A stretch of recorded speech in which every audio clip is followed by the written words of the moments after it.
Welcome to episode 154 of Gods and Heroes of Ancient Greece.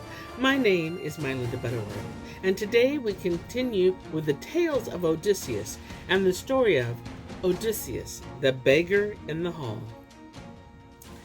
Telemachus was the first to see the swineherd come into the hall, and with a nod he called him to his side.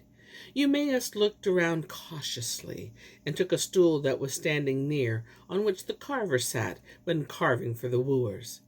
Then he placed at Telemachus' table and seated himself opposite him, and the herald immediately served him with meat and bread. Soon after, Odysseus tottered in, leaning heavily on his staff, and sat down on the ashen threshold. The instant Telemachus saw him, he took a whole loaf from the basket in front of him, as well as a large piece of meat, and gave these things to the swineherd with the words, "Take these gifts to the stranger, my friend, and tell him not to be ashamed, but to beg among the suitors." Odysseus received the gifts, and raised both hands to bless the giver. Then he placed the food on the sack at his feet, and began to eat. All through the feast, Eumaeus, the singer, had charmed the guest with his songs. Now he fell silent, and the wild carousing of the banqueters filled the hall. This was the moment Athene chose to approach Odysseus, invisible to all.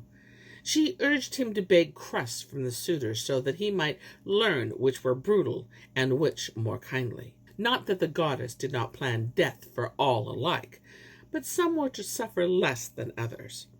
Odysseus did her bidding and went from man to man, holding out his hand in pleading as if he had been a beggar all his life.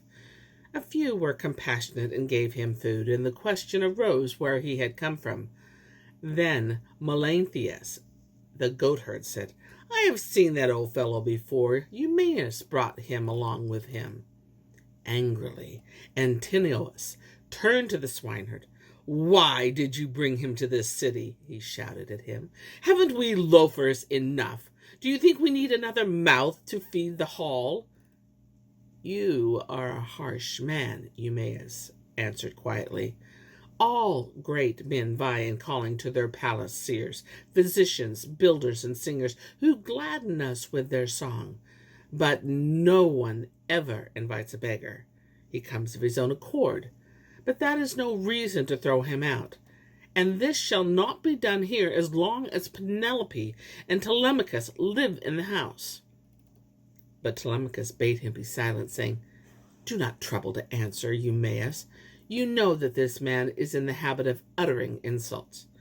As for you, Antinous, let me tell you that you are not my guardian, and therefore have no right to make me drive a stranger from my door. Better give him all he needs. But I know, of course, that you prefer to eat all you can yourself, rather than share with others." "Listen to that boy gibbing at me," called Antinous. "But I say that if all the wooers would hand that beggar as much as I, he would not have to beg for 3 months running." And with that, he lifted a stool threateningly. Odysseus was just coming toward him to ask for alms, and as he did so, he began to complain of his long wanderings through Egypt and Cyprus.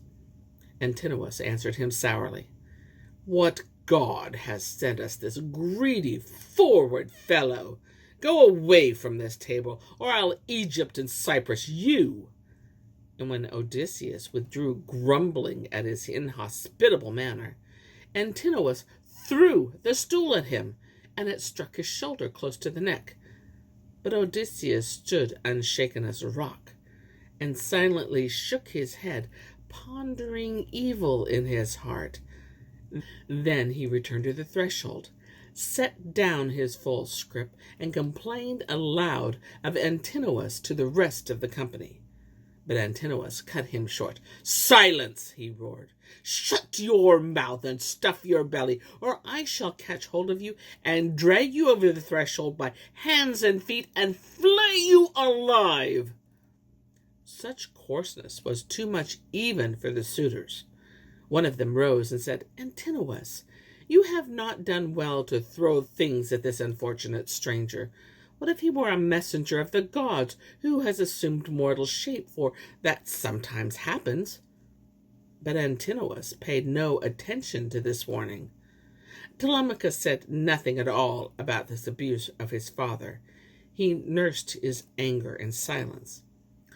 Through the open window of her chamber, Penelope could hear everything that was taking place in the great hall, and she felt sorry for the beggar. She had Eumaeus brought to her in secret, and commanded him to conduct the stranger to her. "Perhaps," she added, "he can tell me something about my husband. He may even have seen him, for it seems he has wandered all over the world." "Yes," said Eumaeus. "Had the suitors been quiet, he could have told them many things. He has been staying with me for 3 days, and his tales delighted me as if they were recited by a singer.